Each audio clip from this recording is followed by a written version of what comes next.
ಹೊರಕೈ ದರಾ ಬೇಂದ್ರೆ ಅವರ ಹೆಸರಿನಲ್ಲಿ ಧಾರವಾಡದಲ್ಲಿರುವಂತಹ ರಾಷ್ಟ್ರೀಯ ಸ್ಮಾರಕ ಟ್ರಸ್ಟ್ ಏನೋ ಒಂದು ಸರ್ಕಾರ ರಚನೆ ಮಾಡಿದೆ. ಸರ್ಕಾರ ರಚನೆ ಮಾಡಿದ ಬಳಿಕ ಅಂದ್ರೆ ಕಾಲಕ್ಕೆ ಸರಿಯಾದ ಅನುದಾನ ಕೊಡದೇ ಇರೋ ಕಾರಣದಿಂದ ಈಗ ಸರ್ಕಾರದಿಂದ ಟ್ರಸ್ಟ್ ನಡೆಸೋದು ಮಾತ್ರವಲ್ಲ, ಇನ್ನು ಬೇಂದ್ರೆ ಅವರ ಹೆಸರಿನಲ್ಲಿ ಒಂದು ಬೇಂದ್ರೆ ಭವನವನ್ನು ಮಾಡಲಾಗಿದೆ. ಆ ಬೇಂದ್ರೆ ಭವನವು ಕೂಡ ಶಿಥಿಲಾವಸ್ಥೆ ಸ್ಥಿತಿಗೆ ಬಂದಿದ್ದು, ಈ ಸಲದ ಬಜೆಟ್ ನಲ್ಲಿ 2 ಕೋಟಿ ರೂಪಾಯಿ ಒಂದು ಪ್ರಸ್ತಾವನೆಯನ್ನು ಕೂಡ ಸಲ್ಲಿಸಲಾಗಿತ್ತು. ಆ ಪ್ರಸ್ತಾವನೆಗೆ ಕೂಡ ಸರ್ಕಾರದಿಂದ ಯಾವುದೇ ಮಾನ್ಯತೆ ಕೂಡ ಲಭಿಸಿಲ್ಲ. ಇನ್ನು ಸಿದ್ದರಾಮಯ್ಯ ಅವರು ಕನ್ನಡ ಸಾಹಿತ್ಯಕ್ಕೆ ಸಂಬಂಧಪಟ್ಟ ಸಾಕಷ್ಟು ಆಸಕ್ತಿಯನ್ನು ಹೊಂದಿರುವ, ಕನ್ನಡ ಕಾವಲು ಸಮಿತಿ ಅಧ್ಯಕ್ಷರಾಗಿ ಕೆಲಸ ಮಾಡಿರುವಂತಹ, ಕನ್ನಡ ಸಾಹಿತ್ಯದ ಬಗ್ಗೆ ಕಳಕಳಿ ಇರುವಂತಹ ಸಿದ್ದರಾಮಯ್ಯನವರು ಸಿಎಂ ಆದಂತಹ ಸಂದರ್ಭದಲ್ಲಿ ಬೇಂದ್ರೆ ಭವನಕ್ಕೆ ಒಂದು ಕಾಯಕಲ್ಪ ದೊರಕಿಸಿಕೊಡಬಹುದು ಅನ್ನೋ ಏನು ನಿರೀಕ್ಷೆಗಳನ್ನ ಇಟ್ಕೊಳ್ಳಲಾಗಿತ್ತು. ಆ ನಿರೀಕ್ಷೆ ಕೂಡ ಎಲ್ಲವೂ ಬಜೆಟ್ ನಲ್ಲಿ ಈಗ ಹುಷಿಯಾಗಿದೆ. ನಾವೀಗೇನು ನೋಡ್ತಾ ಇದ್ದೀವಿ, ಬೇಂದ್ರೆ ಭವನ ಕಟ್ಟಡ ಏನಿದೆ, ಈ ಕಟ್ಟಡ ನಿರ್ಮಾಣವಾಗಿ ಸುಮಾರು 25 ವರ್ಷಗಳಾಯಿತು. 25 ವರ್ಷಗಳಿಂದ ಸುಣ್ಣ ಬಣ್ಣವನ್ನೇ ಕಾಣದಂತ ಪರಿಸ್ಥಿತಿಯಲ್ಲಿ ಕಟ್ಟಡ ಇದೆ. ಇನ್ನು ಮುಂಭಾಗದಲ್ಲಿ ನೋಡ್ತಾ ಇದ್ದೀವಿ, ಧಾರವಾಡದಲ್ಲಿ ನಡೆದ ಕನ್ನಡ ಸಾಹಿತ್ಯ ಸಮ್ಮೇಳನದ ಸಂದರ್ಭದಲ್ಲಿ ಮುಂಭಾಗಕ್ಕೆ ಮಾತ್ರ ಏನಂತಾರೆ, ಟ್ರಸ್ಟ್ ನಲ್ಲಿ ಇರುವಂತಹ ಬಜೆಟ್ ಅನ್ನ ಬಳಸಿಕೊಂಡು ಬಣ್ಣ ಹಚ್ಚಿದ್ ಬಿಟ್ರೆ ಒಳಭಾಗದಲ್ಲಿ ಎಲ್ಲಿಯೂ ಕೂಡ ಕಳೆದ 25 ವರ್ಷಗಳಿಂದ ಬಣ್ಣವನ್ನೇ ಬೆಳೆದಿಲ್ಲ. ಅದ್ರ ಜೊತೆಗೆ ಏನಂತಂದ್ರೆ ವಿವಿಧ ಭಾಗಗಳಲ್ಲಿ ಕಟ್ಟಡದಲ್ಲಿ ಏನಂತಾರೆ ಅಲ್ಲೆಲ್ಲಿ ನೀರು ಸೋರಿಕೆ ಆಗೋದ್ರ ಜೊತೆಗೆ ಬಿರುಕು ಬಿಡ್ತಾ ಇದ್ದು, ಗ್ಯಾಲರಿಗಳಲ್ಲಿರುವಂತಹ ಆವರಣ ಗೋಡೆಗಳು ಕೂಡ ಕುಸಿದು ಬೀಳುವಂತ ಪರಿಸ್ಥಿತಿ ನಿರ್ಮಾಣ ಆಗಿದೆ. ಆದರೆ ಈ ಒಂದು ಬೇಂದ್ರೆ ಭವನ ಯಾವ ರೀತಿ ಇದೆ, ಯಾವ ರೀತಿ ಒಂದು ಶಿಥಿಲಾವಸ್ಥೆಗೆ ಬಂದಿದೆ ಅನ್ನೋದನ್ನ ನಾವು ಭವನದ ಒಳಗಡೆ ಹೋಗಿ ನೋಡೋಣ ಬನ್ನಿ. ಬೇಂದ್ರೆ ಭವನದ ಸಭಾಭವನದಲ್ಲಿದ್ದೇವೆ. ಈ ಸಭಾಭವನದಲ್ಲಿ ನೋಡಬಹುದಾಗಿದೆ, ಸಂಪೂರ್ಣವಾಗಿ ನಂತರ ಹಳೆಯ ದಿನ 25 ವರ್ಷಗಳಿಂದ ಬಣ್ಣವನ್ನು ಹಚ್ಚಲಿತ್ತು. ಅದೇ ರೀತಿ ಒಂದು ಸಭಾಭವನ ಇದೆ. ನೋಡೋದಕ್ಕೆ ಏನಂದ್ರೆ ಎಲ್ಲರೂ ಕೂಡ ವೀಕ್ಷಣೆಗೆ ಬಂದಾಗ ಬೇಂದ್ರೆ ಅವರ ಒಂದು ಬೃಹತ್ ಭಾವಚಿತ್ರವನ್ನು ನೋಡಿದಾಗ ಒಂದು ಆಕರ್ಷಣೆ ಆಗುತ್ತೆ. ತುಂಬಾ ಚೆನ್ನಾಗಿ ಭವನ ಇದೆ ಅಂತ ನೋಡೋದಕ್ಕೆ ಒಳಗಡೆ ಬಂದ್ರೆ ಅಲ್ಲಲ್ಲಿ ಬಿರುಕು ಬಿಟ್ಟಿರುವಂತಹ ಕಟ್ಟಡ ಗೋಡೆಗಳೇ ಕಾಣ್ತಾವೆ. ಹೀಗಾಗಿ ಈ ಭವನವನ್ನು ಕೂಡ ಭವನದಲ್ಲಿ ಇದ್ಕೊಂಡು ಕೆಲಸ ಮಾಡೋದು ಕೂಡ ಕಷ್ಟವಾದಂತಹ ಸ್ಥಿತಿಯಲ್ಲಿ ಇಲ್ಲಿ ಟ್ರಸ್ಟ್ ದಿನಗಳನ್ನು ನೋಡುವಂತ ಕೆಲಸವಾಗಿದ್ದು, ಇದಕ್ಕೆ ಸಂಬಂಧಪಟ್ಟಂತೆ ಈಗಿನ ಸರ್ಕಾರ ಅಷ್ಟೇ ಅಲ್ಲ, ಹಿಂದಿನ ಸರ್ಕಾರಗಳು ಕೂಡ ಮನವಿಗಳನ್ನು ಸಲ್ಲಿಸಬೇಕು. ಈ ಸಲ ಏನು ಸಿದ್ದರಾಮಯ್ಯ ಅವರು ಸಿಎಂ ಆಗಿದ್ರು ಒಂದು ಭರವಸೆ ಇತ್ತು. ಆ ಭರವಸೆಯಲ್ಲಿ ಒಂದು ನಿರೀಕ್ಷೆಯನ್ನು ಇಟ್ಟುಕೊಂಡು ಪ್ರಸ್ತಾವನೆಯನ್ನು ಸಲ್ಲಿಸುತ್ತೆ. ಹಾಗಾದ್ರೆ ಕಟ್ಟಡದ ವಿವಿಧ ಭಾಗಗಳಲ್ಲಿ ಏನೇನಾಗಿದೆ ಅನ್ನೋದನ್ನ ನಾವು ಸಂಪೂರ್ಣವಾಗಿ ಕಟ್ಟಡವನ್ನ ಪರಿಶೀಲಿಸಿ ನೋಡೋಣ ಬನ್ನಿ. ಏನು ಬೇಂದ್ರೆ ಅವರ ಪ್ರದರ್ಶನಾಲಯ ಇದೆ. ಪ್ರದರ್ಶನಾಲಯದಲ್ಲಿ ಅಪರೂಪದ ಫೋಟೋಗಳಿವೆ. ಅದರಿಂದ ನಾವು ಹೊರ ಬಂದ್ರೆ ಏನಂತಂದ್ರೆ ಭವನದ ಬಲಬದಿಯಲ್ಲಿ ಇರುತ್ತೆ, ಅಂದ್ರೆ ಬೇಂದ್ರೆ ಅವರ ನಿವಾಸಕ್ಕೆ ಹೊಂದಿಕೊಂಡಿರುವಂತ ಒಂದು ಗ್ಯಾಲರಿಯಲ್ಲಿ ಬಂದ್ರೆ ಯಾವ ರೀತಿ ಭಯಾನಕವಾಗಿ ಇಲ್ಲಿ ಬಿರುಕು ಬಿಟ್ಟಿದೆ, ಯಾವುದೇ ಕ್ಷಣದಲ್ಲಿ ಬೀಳಬಹುದಾದಂತಹ ದೃಶ್ಯಗಳನ್ನ ನಾವೆಲ್ಲ ನೋಡಬಹುದು. ಸಂಪೂರ್ಣವಾಗಿ ಒಳಗಡೆ ಹಾಕಿರುವಂತಹ ಕಬ್ಬಿಣವು ಕೂಡ ತುಕ್ಕಿಡಿದೋಗಿ ಸಂಪೂರ್ಣ ಹಾಳಾಗಿ ಹೋಗಿದ್ದು ಹಂತವಾಗಿ ಗೋಡೆ ಬೀಳ್ತಾ ಇದೆ. ಅದಕ್ಕಿಂತಲೂ ಕೂಡ ಇನ್ನೂ ಕೂಡ ಜಾಸ್ತಿ ಭಯಾನಕ ಅನ್ನೋದನ್ನ ನಾವು ಇನ್ನೂ ಸ್ವಲ್ಪ ತೋರಿಸ್ತೀವಿ. ಅಲ್ಲಿ ನೋಡಬಹುದಾಗಿದೆ ಮೇಲ್ಭಾಗದಲ್ಲಿ ನಾವು ನೋಡ್ತಾ ಹೋದ್ರೆ, ಜೂಮ್ ಮಾಡಿ ನೋಡ್ತಾ ಹೋದ್ರೆ ಯಾವ ರೀತಿ ಗೋಡೆ ಎಲ್ಲವೂ ಕೂಡ ಬಿರುಕು ಬಿಡೋದು ಮಾತ್ರವಲ್ಲ, ಬೀಳೋದಕ್ಕೆ ಈಗಾಗಲೇ ಆರಂಭಗೊಂಡಿದೆ. ಇದು ಯಾವ ರೀತಿ ಒಂದು ಅಪಾಯವನ್ನು ತಂದಿಡ್ತಾ ಇದೆ ಅಂತಂದ್ರೆ, ಈ ಭಾಗದಲ್ಲಿ ಎಲ್ಲವೂ ಕೂಡ ಕಳಿಸ್ಕೊಂಡು ಬೀಳ್ತಾ ಇದೆ. ಇದೆಲ್ಲವೂ ಬೀಳ್ತಾ ಇರೋದು ಎಲ್ಲಿ ಗೊತ್ತವಾ, ಪಕ್ಕದಲ್ಲೇ ಇರುವಂತಹ ದರಾ ಬೇಂದ್ರೆ ಅವರು ಜೀವಿಸಿರುವಂತ, ಈಗ ದರಾ ಬೇಂದ್ರೆ ಅವರ ಸ್ಮಾರಕವಾಗಿ ಇರುವಂತವ್ರ ಮನೆಯವರು ನಿರ್ವಹಿಸುವಂತ ಮನೆಯ ಮೇಲೆ ಏನು ಹಂಚುಗಳು ಕಾಣ್ತಾ ಇದೆ, ಇದೇ ಮನೆ ದರಾ ಬೇಂದ್ರೆ ಅವರು ಇದ್ದಂತ ಮನೆ. ಇದೇ ಮನೆಯಲ್ಲಿ ಈಗ ದರಾ ಬೇಂದ್ರೆ ಅವರ ಅಪರೂಪದ ಫೋಟೋಗಳನ್ನ ಇಟ್ಕೊಂಡು ಅವ್ರ ಕುಟುಂಬ ಸದಸ್ಯರು ಕೂಡ ಮೇಂಟೈನ್ ಮಾಡ್ತಾ ಇದ್ದಾರೆ. ಅದರ ಮೇಲ್ಗಡೆನೆ ಬೀಳ್ತಾ ಇದ್ದು ಆ ಮನೆಗೂ ಕೂಡ ಹಾನಿ ಆಗ್ತದೆ.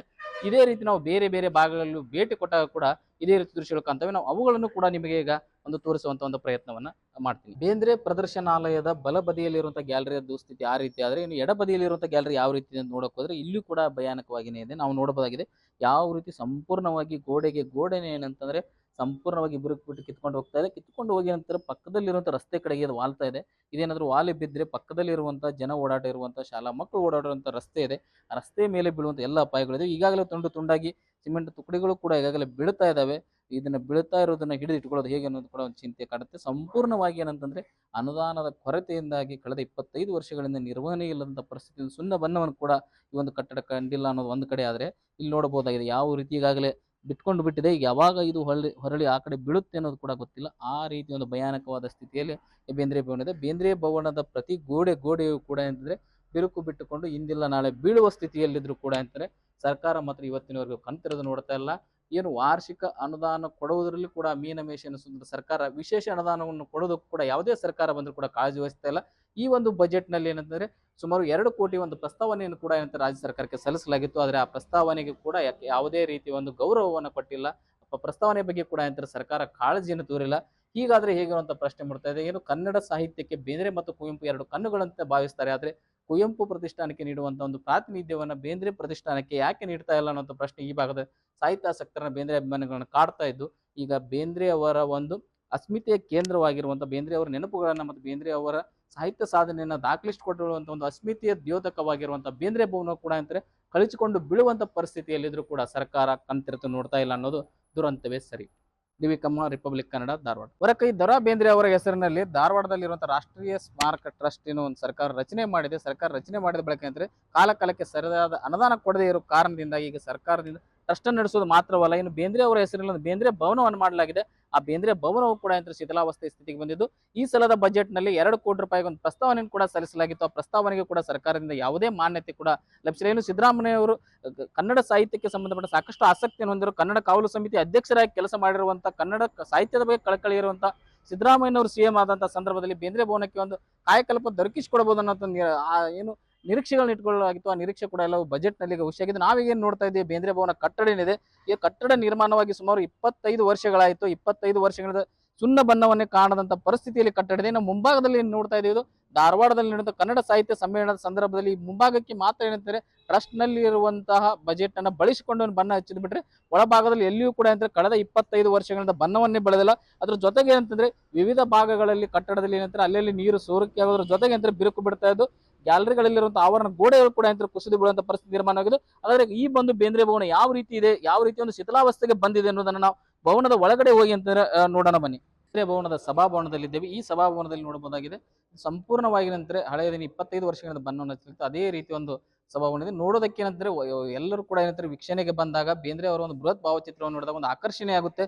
ತುಂಬಾ ಚೆನ್ನಾಗಿ ಭವನ ಇದೆ ಅಂತ ನೋಡೋದಕ್ಕೆ ಒಳಗಡೆ ಬಂದ್ರೆ ಅಲ್ಲಲ್ಲಿ ಬಿರುಕು ಬಿಟ್ಟಿರುವಂತಹ ಕಟ್ಟಡ ಗೋಡೆಗಳೇ ಕಾಣ್ತಾವೆ. ಹೀಗಾಗಿ ಈ ಭವನವನ್ನು ಕೂಡ ಭವನದಲ್ಲಿ ಇದ್ಕೊಂಡು ಕೆಲಸ ಮಾಡೋದು ಕೂಡ ಕಷ್ಟವಾದಂತಹ ಸ್ಥಿತಿಯಲ್ಲಿ ಇಲ್ಲಿ ಟ್ರಸ್ಟ್ ದಿನಗಳನ್ನು ನೋಡುವಂತ ಕೆಲಸವಾಗಿದ್ದು, ಇದಕ್ಕೆ ಸಂಬಂಧಪಟ್ಟಂತೆ ಈಗಿನ ಸರ್ಕಾರ ಅಷ್ಟೇ ಅಲ್ಲ, ಹಿಂದಿನ ಸರ್ಕಾರಗಳು ಕೂಡ ಮನವಿಗಳನ್ನು ಸಲ್ಲಿಸಬೇಕು.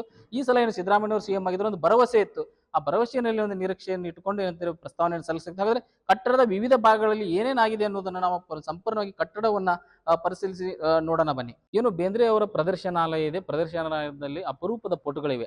ಅದರಿಂದ ನಾವು ಹೊರ ಬಂದ್ರೆ ಏನಂತಂದ್ರೆ ಭವನದ ಬಲಬದಿಯಲ್ಲಿ ಇರುತ್ತೆ, ಅಂದ್ರೆ ಬೇಂದ್ರೆ ಅವರ ನಿವಾಸಕ್ಕೆ ಹೊಂದಿಕೊಂಡಿರುವಂತ ಒಂದು ಗ್ಯಾಲರಿಯಲ್ಲಿ ಬಂದ್ರೆ ಯಾವ ರೀತಿ ಭಯಾನಕವಾಗಿ ಇಲ್ಲಿ ಬಿರುಕು ಬಿಟ್ಟಿದೆ, ಯಾವುದೇ ಕ್ಷಣದಲ್ಲಿ ಬೀಳಬಹುದಾದಂತಹ ದೃಶ್ಯಗಳನ್ನ ನಾವೇ ನೋಡಬಹುದು.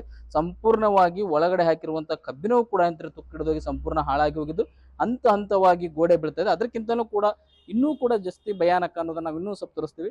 ಅಲ್ಲಿ ನೋಡಬಹುದಾಗಿದೆ ಮೇಲ್ಭಾಗದಲ್ಲಿ ನಾವು ನೋಡ್ತಾ ಹೋದ್ರೆ, ಜೂಮ್ ಮಾಡಿ ನೋಡ್ತಾ ಹೋದ್ರೆ ಯಾವ ರೀತಿ ಗೋಡೆ ಎಲ್ಲವೂ ಕೂಡ ಬಿರುಕು ಬಿಡೋದು ಮಾತ್ರವಲ್ಲ, ಬೀಳೋದಕ್ಕೆ ಈಗಾಗಲೇ ಆರಂಭಗೊಂಡಿದೆ. ಇದು ಯಾವ ರೀತಿ ಒಂದು ಅಪಾಯವನ್ನು ತಂದಿಡ್ತಾ ಇದೆ ಅಂತಂದ್ರೆ, ಈ ಭಾಗದಲ್ಲಿ ಎಲ್ಲವೂ ಕೂಡ ಕಳಿಸ್ಕೊಂಡು ಬೀಳ್ತಾ ಇದೆ. ಇದೆಲ್ಲವೂ ಬೀಳ್ತಾ ಇರೋದು ಎಲ್ಲಿ ಗೊತ್ತವಾ, ಪಕ್ಕದಲ್ಲೇ ಇರುವಂತಹ ದರಾ ಬೇಂದ್ರೆ ಅವರು ಜೀವಿಸಿರುವಂತ, ಈಗ ದರಾ ಬೇಂದ್ರೆ ಅವರ ಸ್ಮಾರಕವಾಗಿ ಇರುವಂತ ಅವ್ರ ಮನೆಯವರು ನಿರ್ವಹಿಸಿದಂತ ಮನೆಯ ಮೇಲೆ ಏನು ಹಂಚುಗಳು ಕಾಣ್ತಾ ಇದ್ದು, ಇದೇ ಮನೆ ದರಾ ಬೇಂದ್ರೆ ಅವರು ಇದ್ದಂತ ಮನೆ. ಇದೇ ಮನೆಯಲ್ಲಿ ಈಗ ದರಾ ಬೇಂದ್ರೆ ಅವರ ಅಪರೂಪದ ಫೋಟೋಗಳನ್ನ ಇಟ್ಕೊಂಡು ಅವ್ರ ಕುಟುಂಬ ಸದಸ್ಯರು ಕೂಡ ಮೇಂಟೈನ್ ಮಾಡ್ತಾ ಇದ್ದಾರೆ. ಅದರ ಮೇಲ್ಗಡೆನೆ ಬೀಳ್ತಾ ಇದ್ದು ಆ ಮನೆಗೂ ಕೂಡ ಹಾನಿ ಆಗ್ತಾ ಇದೆ. ಇದೇ ರೀತಿ ನಾವು ಬೇರೆ ಬೇರೆ ಭಾಗಗಳಲ್ಲೂ ಭೇಟಿ ಕೊಟ್ಟಾಗ ಕೂಡ ಇದೇ ರೀತಿ ದೃಶ್ಯಗಳು ಕಾಣ್ತವೆ. ನಾವು ಅವುಗಳನ್ನು ಕೂಡ ನಿಮಗೆ ಈಗ ಒಂದು ತೋರಿಸುವಂತ ಒಂದು ಪ್ರಯತ್ನವನ್ನ ಮಾಡ್ತೀನಿ. ಬೇಂದ್ರೆ ಪ್ರದರ್ಶನಾಲಯದ ಬಲಬದಿಯಲ್ಲಿರುವಂತಹ ಗ್ಯಾಲರಿಯ ದುಸ್ಥಿತಿ ಆ ರೀತಿ ಆದ್ರೆ, ಇನ್ನು ಎಡಬದಿಯಲ್ಲಿರುವಂತಹ ಗ್ಯಾಲರಿ ಯಾವ ರೀತಿ ಅಂತ ನೋಡಕ್ ಹೋದ್ರೆ ಇಲ್ಲೂ ಕೂಡ ಭಯಾನಕವಾಗಿನೇ ಇದೆ. ನಾವು ನೋಡಬಹುದಾಗಿದೆ ಯಾವ ರೀತಿ ಸಂಪೂರ್ಣವಾಗಿ ಗೋಡೆನೆ ಏನಂತಂದ್ರೆ ಸಂಪೂರ್ಣವಾಗಿ ಬಿರುಕು ಬಿಟ್ಟು ಕಿತ್ಕೊಂಡು ಹೋಗ್ತಾ ಇದೆ. ಕಿತ್ಕೊಂಡು ಹೋಗಿ ನಂತರ ಪಕ್ಕದಲ್ಲಿರುವಂತಹ ರಸ್ತೆ ಕಡೆಗೆ ಅದು ವಾಲ್ತಾ ಇದೆ. ಇದೇನಾದ್ರೂ ವಾಲಿ ಬಿದ್ದರೆ ಪಕ್ಕದಲ್ಲಿರುವಂತಹ ಜನ ಓಡಾಟ ಇರುವಂತಹ ಶಾಲಾ ಮಕ್ಕಳು ಓಡಾಡುವಂತಹ ರಸ್ತೆ ಇದೆ, ಆ ರಸ್ತೆ ಮೇಲೆ ಬೀಳುವಂತ ಎಲ್ಲ ಅಪಾಯಗಳಿದೆ. ಈಗಾಗಲೇ ತುಂಡಾಗಿ ಸಿಮೆಂಟ್ ತುಕಡಿಗಳು ಕೂಡ ಈಗಾಗಲೇ ಬೀಳ್ತಾ ಇದಾವೆ.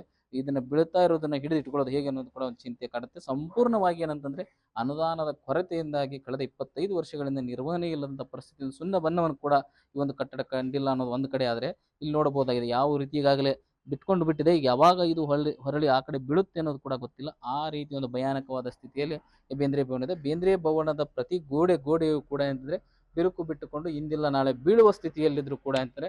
ಸರ್ಕಾರ ಮಾತ್ರ ಇವತ್ತಿನವರೆಗೂ ಕಣ್ತೆರೆದು ನೋಡ್ತಾ ಇಲ್ಲ. ಏನು ವಾರ್ಷಿಕ ಅನುದಾನ ಕೊಡುವುದರಲ್ಲಿ ಕೂಡ ಮೀನಮೇಷ ಎನಿಸುವಂತ ಸರ್ಕಾರ ವಿಶೇಷ ಅನುದಾನವನ್ನು ಕೊಡೋದಕ್ಕೂ ಕೂಡ ಯಾವುದೇ ಸರ್ಕಾರ ಬಂದರೂ ಕೂಡ ಕಾಳಜಿ ವಹಿಸ್ತಾ ಇಲ್ಲ. ಈ ಒಂದು ಬಜೆಟ್ ನಲ್ಲಿ ಏನಂತಂದ್ರೆ ಸುಮಾರು 2 ಕೋಟಿ ಒಂದು ಪ್ರಸ್ತಾವನೆಯನ್ನು ಕೂಡ ರಾಜ್ಯ ಸರ್ಕಾರಕ್ಕೆ ಸಲ್ಲಿಸಲಾಗಿತ್ತು. ಆದರೆ ಆ ಪ್ರಸ್ತಾವನೆಗೆ ಕೂಡ ಯಾವುದೇ ರೀತಿಯ ಒಂದು ಗೌರವವನ್ನು ಕೊಟ್ಟಿಲ್ಲ. ಪ್ರಸ್ತಾವನೆ ಬಗ್ಗೆ ಕೂಡ ಸರ್ಕಾರ ಕಾಳಜಿಯನ್ನು ತೋರಿಲ್ಲ. ಹೀಗಾದ್ರೆ ಹೇಗೆ ಅಂತ ಪ್ರಶ್ನೆ ಮಾಡ್ತಾ ಇದೆ. ಏನು ಕನ್ನಡ ಸಾಹಿತ್ಯಕ್ಕೆ ಬೇಂದ್ರೆ ಮತ್ತು ಕುವೆಂಪು 2 ಕಣ್ಣುಗಳಂತೆ ಭಾವಿಸ್ತಾರೆ, ಆದ್ರೆ ಕುವೆಂಪು ಪ್ರತಿಷ್ಠಾನಕ್ಕೆ ನೀಡುವಂತ ಒಂದು ಪ್ರಾತಿನಿಧ್ಯವನ್ನ ಬೇಂದ್ರೆ ಪ್ರತಿಷ್ಠಾನಕ್ಕೆ ಯಾಕೆ ನೀಡ್ತಾ ಇಲ್ಲ ಅನ್ನೋ ಪ್ರಶ್ನೆ ಈ ಭಾಗದ ಸಾಹಿತ್ಯಾಸಕ್ತರನ್ನ ಬೇಂದ್ರೆ ಅಭಿಮಾನಿಗಳನ್ನ ಕಾಡ್ತಾ ಇದ್ದು, ಈಗ ಬೇಂದ್ರೆ ಅವರ ಒಂದು ಅಸ್ಮಿತೆಯ ಕೇಂದ್ರವಾಗಿರುವಂತ ಬೇಂದ್ರೆ ಅವರ ನೆನಪುಗಳನ್ನ ಮತ್ತು ಬೇಂದ್ರೆ ಅವರ ಸಾಹಿತ್ಯ ಸಾಧನೆಯನ್ನ ದಾಖಲಿಸಿಕೊಟ್ಟಿರುವಂತಹ ಒಂದು ಅಸ್ಮಿತೆಯ ದ್ಯೋತಕವಾಗಿರುವಂತಹ ಬೇಂದ್ರೆ ಭವನ ಕೂಡ ಕಳಿಸಿಕೊಂಡು ಬೀಳುವಂತ ಪರಿಸ್ಥಿತಿಯಲ್ಲಿದ್ರು ಕೂಡ ಸರ್ಕಾರ ಕಣ್ತೆರೆದು ನೋಡ್ತಾ ಇಲ್ಲ ಅನ್ನೋದು ದುರಂತವೇ ಸರಿ. ಡಿವಿ ಕಮ್ಮ, ರಿಪಬ್ಲಿಕ್ ಕನ್ನಡ, ಧಾರವಾಡ.